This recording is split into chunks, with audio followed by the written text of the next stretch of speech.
വാർത്തയിലേക്ക് കൂടി നമുക്ക് പോകേണ്ടതുണ്ട്. PFIയുടെ ഹിറ്റ് ലിസ്റ്റിൽ കേരളത്തിൽ നിന്നും 950 പേരുണ്ട് എന്ന നിർണായകമായ വിവരങ്ങൾ കോടതിയിൽ പങ്കുവച്ചിരിക്കുകയാണ് NIA. കോടതിയിൽ റിപ്പോർട്ട് സമർപ്പിച്ചിരിക്കുന്നു NIA. ശ്രീനിവാസൻ വധക്കേസിലെ പ്രതി സിറാജുദ്ദീനിൽ നിന്നും പിടിച്ചെടുത്തത് 240 പേരുടെ പട്ടികയാണ്. ആലുവ പെരിയാർ വാലിയിലെ PFI ഓഫീസിൽ നിന്നും ഹിറ്റ് ലിസ്റ്റിൽ ഉൾപ്പെട്ട 5 പേരുടെ പേരുകൾ കൂടി കിട്ടും. അങ്ങനെ PFI കേന്ദ്രങ്ങളിൽ വിവിധ ഘട്ടങ്ങളിൽ നടത്തിയ പരിശോധനയിലാണ് ഇത് സംബന്ധിച്ച വിവരങ്ങൾ ശേഖരിച്ചത് എന്നതാണ് NIA നൽകിയ റിപ്പോർട്ടിൽ വ്യക്തമാക്കുന്ന കാര്യം. ആജ്ഞ രവീന്ദ്രൻ ചേരുന്നു.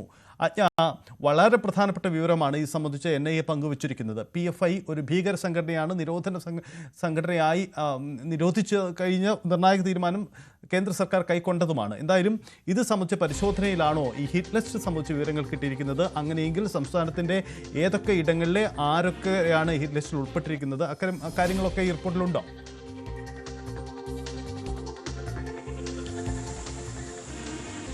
സജിത്, മുഹമ്മദ് ബിലാൽ, റിയാസുദ്ദീൻ, അൻസാർ KP, സഹീർ എന്നീ PFI പ്രവർത്തകരുടെ ജാമ്യാപേക്ഷ കോടതിയിൽ എതിർത്തുകൊണ്ട് അതിന് വിശദീകരണവുമായിട്ടാണ് NIA ഈ ഹിറ്റ് ലിസ്റ്റിന്റെ പട്ടിക കോടതിക്ക് മുൻപാകെ ഹാജരാക്കിയിട്ടുള്ളത്. PFIയുടെ ഹിറ്റ് ലിസ്റ്റിലുള്ളത് 950 പേരാണത്. ജില്ലാ ജഡ്ജി ഉൾപ്പെടെയുള്ള ആളുകളുടെ പേരുകൾ ഈ ഹിറ്റ് ലിസ്റ്റിലുണ്ട് എന്നുള്ള കാര്യമാണ് വ്യക്തമാക്കുന്നത്. ശ്രീനിവാസൻ കൊലക്കേസിലെ പ്രധാന പ്രതി സിറാജുദ്ദീനിൽ നിന്നും പിടിച്ചെടുത്തത് 240 പേരുടെ ലിസ്റ്റാണ്. അതുപോലെ ആലുവ പെരിയാർ വാലി ഓഫീസിൽ നിന്നാണ് ഈ PFIയുടെ ഹിറ്റ് ലിസ്റ്റിന്റെ ഡീറ്റെയിൽസ് കിട്ടിയത്. കൂടുതൽ 240 പേരുടെ ലിസ്റ്റ് അടങ്ങുന്ന ഒരു ലിസ്റ്റ്, നീണ്ട പട്ടിക തന്നെയാണ് PFIയുടെ ആലുവ പെരിയാർ വാലിയിലെ ഹിറ്റ് ഓഫീസിൽ നിന്നും ലഭിച്ചത്. ഈ ഹിറ്റ് ലിസ്റ്റിൽപ്പെട്ട ഒരാൾ മുൻ ജഡ്ജിയാണ്. അതുപോലെ തന്നെ അറസ്റ്റിലായ അയൂബിന്റെ വീട്ടിൽ നിന്നും പിടിച്ചെടുത്തത് 500 പേരുടെ ലിസ്റ്റാണ്. ഇങ്ങനെ അതായത് 950 പേരെ ഹിറ്റ് ലിസ്റ്റിൽ ഉൾപ്പെടുത്തിയാണ് PFI ലിസ്റ്റ് തയ്യാറാക്കിയിരിക്കുന്നത്. അതുകൊണ്ട് തന്നെ ഇത്രയധികം പേർ, അതായത് 1000-ഓളം പേർ ഹിറ്റ് ലിസ്റ്റിൽ പെടുത്തിയിരിക്കുന്ന ഒരു സാഹചര്യത്തിൽ കൂടുതൽ ഇത്തരം തീവ്രവാദ പ്രവർത്തനങ്ങൾക്ക് PFI നേതൃത്വം നൽകും എന്നുള്ള ഒരു മുൻധാരണയോട് കൂടി തന്നെയാണ് NIA, മുൻവിധിയോട് കൂടി തന്നെയാണ് NIA ഇത്തരത്തിൽ കോടതിയിൽ ഈ ലിസ്റ്റുകളുടെ ഡീറ്റെയിൽസ് നിർത്തിയത്. അത് പ്രത്യേകിച്ചും ഈ 4 പേരുടെ പ്രതികളായ 4 പേരുടെ ജാമ്യാപേക്ഷ പരിഗണിക്കുന്ന സാഹചര്യത്തിലാണ്. ഇവർക്ക് ജാമ്യം നൽകുന്ന സാഹചര്യം, ജാമ്യം നിരസിക്കണമെന്ന് NIA കോടതിയിൽ ആവശ്യപ്പെടുകയും ഇത്തരത്തിൽ 1000-ഓളം പേരുടെ ലിസ്റ്റ് കോടതിയിൽ ഹാജരാക്കുകയും ചെയ്തു. ഒരു ജില്ലാ ജഡ്ജി അടക്കം ഈ ഹിറ്റ് ലിസ്റ്റിൽ ഉൾപ്പെട്ടിട്ടുണ്ട് എന്ന വിവരം കൂടി ഉണ്ടല്ലോ. NIA തന്നെ ഔദ്യോഗികമായി പങ്കുവെക്കുന്ന ഒരു വിവരമാണോ ഇത്? അങ്ങനെയെങ്കിൽ അത് ആര്? ഇത് സംബന്ധിച്ച വിശദാംശങ്ങൾ ഉണ്ടോ ഈ റിപ്പോർട്ടിൽ? ആജ്ഞ.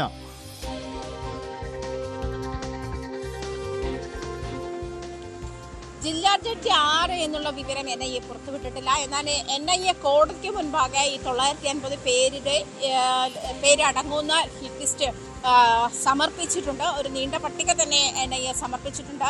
അത് പിടിച്ചെടുത്തതിൻ്റെ സോഴ്സും ഏതൊക്കെ സാഹചര്യത്തിലാണ് എത്ര ആളുകളുടെ ഡീറ്റെയിൽസ് ആണ് പിടിച്ചെടുത്തിട്ടുള്ളത് എന്നുള്ളതിൻ്റെ സോഴ്സും വ്യക്തമായി NIA കോടതിയിൽ ഹാജരാക്കുന്നുണ്ട്. അത് പ്രത്യേകിച്ചും ശ്രീനിവാസൻ വധക്കേസിലെ പ്രതി സിറാജുദ്ദീനിൽ നിന്നും 240 പേരുടെ പട്ടികയാണ് പിടിച്ചെടുത്തത്. അതുപോലെ ആലുവ പെരിയാർ വാലിയിൽ നിന്നും പിടിച്ചെടുത്തത് ലിസ്റ്റിന്റെ ഡീറ്റെയിൽസ് ഉണ്ട്. 232 പേരുടെ പട്ടികയാണ്. അതുപോലെ അറസ്റ്റിലായിട്ടുള്ള അയൂബിന്റെ കയ്യിൽ നിന്നും പിടിച്ചെടുത്തത് 500 പേരുടെ പട്ടികയാണ്. ഇങ്ങനെ നീളുകയാണ് ഈ PFI നേതാക്കളുടെ കയ്യിൽ നിന്നും പിടിച്ചെടുത്ത ഹിറ്റ് ലിസ്റ്റിന്റെ ഡീറ്റെയിൽസ്.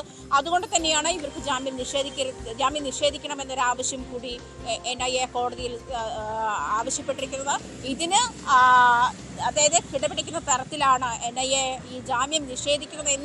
എന്ത് ആവശ്യപ്രകാരമാണ് അല്ലെങ്കിൽ എന്ത് സാഹചര്യത്തിലാണ് ജാമ്യം നിഷേധിക്കേണ്ടത് എന്ന് കോടതിയെ ബോധ്യപ്പെടുത്തേണ്ട സാഹചര്യം വന്നപ്പോഴാണ് ഈ 950 പേരുടെ ലിസ്റ്റ് കോടതിയിൽ ഹാജരാക്കുന്ന സാഹചര്യം ഉണ്ടായത്. എന്തായാലും വളരെ ഗുരുതരമായ ആരോപണമാണ് പ്രത്യേകിച്ചും പോപ്പുലർ ഫ്രണ്ട് നേതാക്കൾക്ക്, അല്ലെങ്കിൽ പോപ്പുലർ ഫ്രണ്ടിനെതിരെ ഉയർന്നിരിക്കുന്നത് എന്നുള്ള കാര്യമാണ് വ്യക്തമാകുന്നത്. NIA ഇത്തരത്തിൽ സസൂക്ഷ്മമായി തന്നെ ഈ ലിസ്റ്റ് കോടതിയിൽ ഹാജരാക്കുമ്പോൾ ഈ സജിത് സൂചിപ്പിച്ചതുപോലെ ജില്ലാ ജഡ്ജിയുടെ പേരും ഹിറ്റ് ലിസ്റ്റിലുണ്ട്. പക്ഷെ അതാര് എന്നുള്ള കാര്യത്തിൽ വ്യക്തത, അല്ലെങ്കിൽ അതാര് എന്ന് NIA വെളിപ്പെടുത്താൻ തയ്യാറാകുന്നില്ല എന്ന് വേണം മനസ്സിലാക്കാൻ. കോടതിയിൽ സമർപ്പിച്ച ലിസ്റ്റാണ്.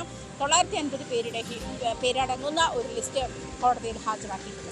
ഇത് വളരെ പ്രധാനപ്പെട്ട കാര്യമാണ്. നിരോധിത സംഘടന PFIയുടെ പ്രവർത്തകരിൽ നിന്നും കേരളത്തിൽ അവർ വധിക്കാൻ പദ്ധതിയിട്ടിരിക്കുന്നവരെ അല്ലെ അവർ ആക്രമിക്കാൻ പദ്ധതിയിട്ടിരിക്കുന്നവരുടെ ലിസ്റ്റ് ലഭ്യമായി എന്ന വിവരമാണ് NIA ഇപ്പോൾ കോടതിയിൽ പങ്കുവച്ചിരിക്കുന്നത്.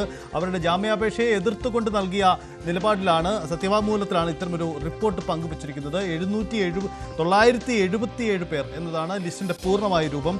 ഇതിൽ ശ്രദ്ധിക്കേണ്ട ഒരു കാര്യം, ഇതിൽ അബ്ദുൾ വഹാബ് എന്ന ആളുടെ കയ്യിൽ നിന്നും പരിശോധനയിൽ 5 പേരുടെ ലിസ്റ്റ് NIA കണ്ടെടുത്തി.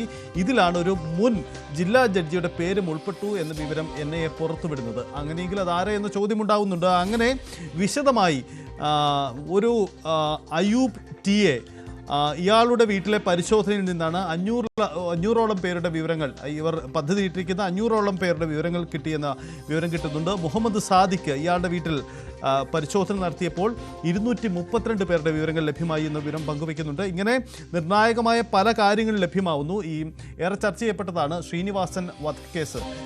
ഏറെ ക്രൂരമായ നടന്ന ഈ കൊലപാതകത്തിൽ PFI ബന്ധമുണ്ട് എന്ന ആക്ഷേപം നേരത്തെ ഉണ്ടായതാണ്. ആലപ്പുഴ സംഭവമാണ്. ഇതിൽ അറസ്റ്റിലായ സിറാജുദ്ദീൻ്റെ പക്കൽ നിന്നാണ് 240 പേരുടെ പേരുവിവരങ്ങൾ കൂടി ലഭ്യമാവുന്നത്. അങ്ങനെ വിശദമായ ഒരു പദ്ധതി PFI കേരളത്തിൽ ഇട്ടിരുന്നു എന്ന വിവരം കൂടിയാണ് NIA കോടതിയിൽ പങ്കുവച്ചിരിക്കുന്നത്. അവരുടെ ജാമ്യാപേക്ഷയെ എതിർത്തുകൊണ്ടാണ് ഇത്തരം നിലപാടെടുത്തിരിക്കുന്നത്. എന്തുകൊണ്ട് PFIയെ നിരോധിച്ചു എന്ന ചോദ്യത്തിന് കൂടി ഉത്തരം NIA ഇതിലൂടെ പറയാൻ ശ്രമിക്കുകയാണ്. കേരളത്തിൽ നിന്നും വധിക്കേണ്ടവരുടെ ലിസ്റ്റ് പ്രത്യേകം തയ്യാറാക്കി ഇത്ര വലിയൊരു ലിസ്റ്റ് ഉണ്ടായിരുന്നു എന്നതുകൂടിയാണ് NIAയുടെ കണ്ടെത്തൽ. ഇതൊരു മുൻ ജില്ലാ ജഡ്ജി കൂടി ഉൾപ്പെടുന്നു എന്നത് വളരെ പ്രധാനപ്പെട്ട കാര്യമാണ്. എന്തായാലും ഇത് സംബന്ധിച്ച നീക്കങ്ങൾ ഉണ്ടാക്കുമെന്ന് കരുതാം. ആജ്ഞ, ഈ കോടതി നടപടി പിന്നീട് എന്താണ് സംഭവിച്ചത്? NIAയുടെ റിപ്പോർട്ടിനെ കോടതി എങ്ങനെയാണ് സ്വീകരിച്ചത്? അത് സംബന്ധിച്ച് കോടതിയുടെ ഭാഗത്ത് നിന്ന് എന്തെങ്കിലും പ്രതികരണമോ നീക്കമോ ഉണ്ടായിരുന്നോ?